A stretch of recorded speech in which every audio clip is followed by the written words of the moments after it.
ఆరారు కాలాల వర్ణాలతో నీరాజనం నీకు అందించనా, ఏడేడు జన్మాల బంధాలతో ఈనాడు నీడు పండించనా. మరి తయారయ్యే ఉన్న వయ్యారంగా సయ్యత్తు ఒళ్ళోకి వాలంగా చూసుకొచ్చానన్నా చూడు ఉత్సాహంగా చిన్నారి వన్నెల్ని ఏలంగా.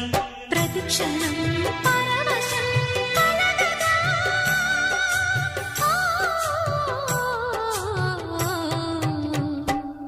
మనసా పలకవే మధుమాసపు కోయిలవై, చెలివే తెలుపవే చిగురాశల గీతికవై.